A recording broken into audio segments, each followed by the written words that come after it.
Non-stop action is what we've been seeing today. Adam even asked Malibu Mustache, what did they do to get to that first place spot? They took the new record of most elims in a single match today at 15, but now switching back to iDrop and Nebs. Will they be able to break that record, Jacob?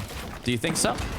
I think they have good potential. These guys have been playing lights out so far, and in the past couple of seasons, you can kind of see it in iDrop with his mechanical skill increasing so much, and that's hard to say. A lot of these players are, you think, at the top of their game already, and they just continuously are getting better.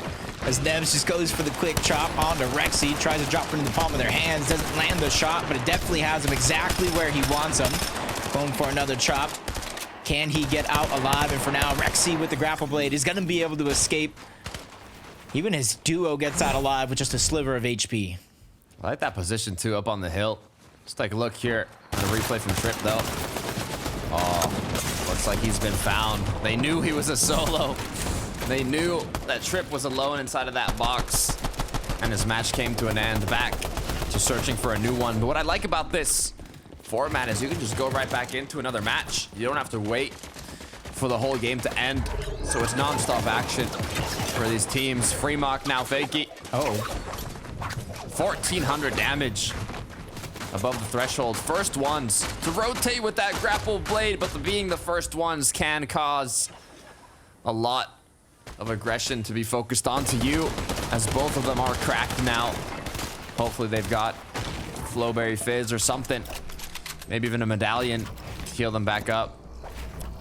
I'm a little surprised, especially with how much damage they took, and being one of the first teams there, you know, essentially on an island by themselves, why there wasn't more of a prominent focus to try to take them out. But a blessing for them nonetheless is Hydro and Fast Roki, front side of zone. A little bit less to worry about. That's why you see them peeking through the cones, just trying to gather that information, figure out where players are going to rotate from.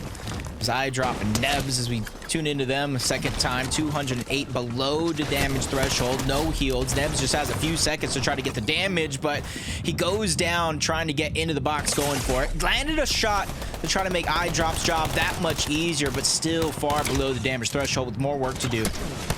iDrop left alone, like you said, has to find those options. Those shots have to connect, but unable to do so. Gonna be forced to use a medkit shortly too.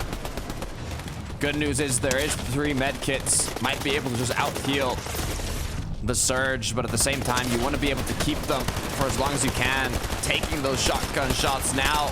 Might even be able to pick up a knock here, but it looks like not successfully, as now 1 more medkit left and the pressure keeps rising. And just a handful of players need to go down, 2 to be exact, before it turns off. Continuously taking damage, tries to even go down for a refresh. Daring little play, trying to find any bit of heals that he could work with.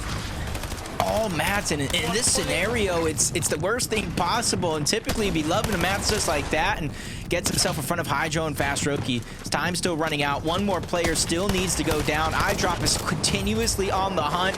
Just a few more seconds, and he gets taken down. Huge flank as he doesn't check the backside of his bots. Kiduo Kiro up top, but oh no, Kiro. Oh wow. Headshot by the Reaper. Sniper rifle takes him out. Kiduo now looks back. He says, what happened? My duo's on the ground. I'm at 2 HP. It was looking so bright and now it's so dark. As now forced to use the medkits. 3 medkits, oh, hey. 2 bigs, but be careful. That's not your teammate, Kiduo. That's an opponent's tarp. Somehow makes it out though. Medkit's getting put to use now. Will he be able to recuperate this match? That was so close.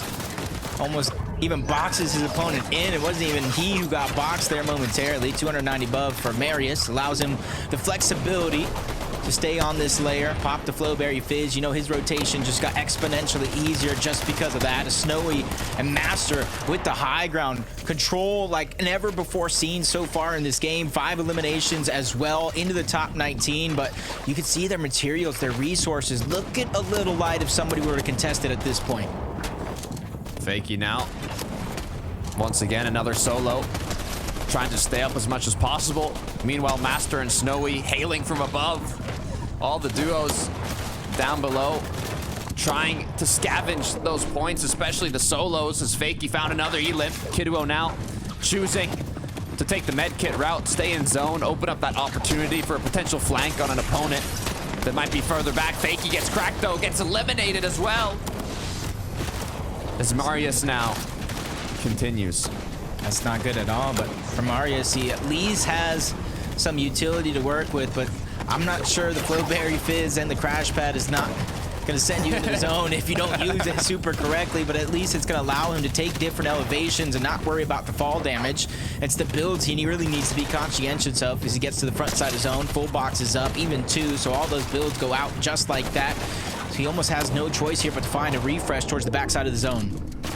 Kiduo maintaining his flame though as he finds another elim. Only 2 builds to work with. All wood as well. He knows he has opponents close by. Some inside the storm, takes those shots, cracks him. But is it going to be enough? As now the action continues. Be careful. Backside blocked off. No more builds to work with. Has to take the shot and it connects. But Kiduo will ultimately go down as Marius now with that Flowberry Fizz, with those crash pads and no builds to his name as well. This is going to be a tricky situation. Gets blocked off by Fastroki. Goes up and over, but Fastroki on the chase. Cleans up that elimination. Him and Hydro doing good. 6 so far as a team. Multiple medkits. Very, very many resources so they can continue their journey through this house. Replenishing a little, but Master and Snoww, it feels like they haven't been in a battle for the last couple of zones. They have the comfortability of being able to see everything play out right above them into the top 6. Only 1 player's left as a solo. Let's see what he can do. The stress continues as players now decide. We have those med kits. It's time for the heal off. We saw what the meta is looking like currently, but the players who play aggressive stop those med kits, cancel them, forcing them to look for those engagements, for looking for those eliminations. Meanwhile, up top, Master's in the clouds, sitting carefully, sitting calmly. Hydro goes down. 2 med kits for Master left after this one gets popped. 3 players up. Is it going to be enough? Not sure. Only time will tell. It looks like he's down low, still using those med kits, scrounging around for any loot that might be left behind from somebody else. Last of the med kits left. He's taking some time, taking the opportunity to go for a couple of shots. It doesn't even need them. His opponent goes down to the zone, and he takes that game with ease. The shots didn't even have to connect because of his objective from those shots was just to cancel the med kit from his opponent to scare him a little bit, and it might have just worked perfectly. I'm not sure how many med kits his opponent had, but it did allow him to come out on top in the heal off, and once again, High Ground has taken the victory royale. Yeah, it was Snoww. Snoww is the one who went down to be the disruptor, the destroyer of sorts, trying to stop all these heal-offs. There goes the first, and that was his 6th elimination at that point. Finally, he goes down, but he already gave all of his loot, all of his resources on over to Master before he dropped down low, so there was nothing left to scavenge, and Master, well, his name rolls to be true. He is the master of that game, and they end up on top. But once again, with more action to go, I'm going to send it on over to our desk to break it down and give us our next game.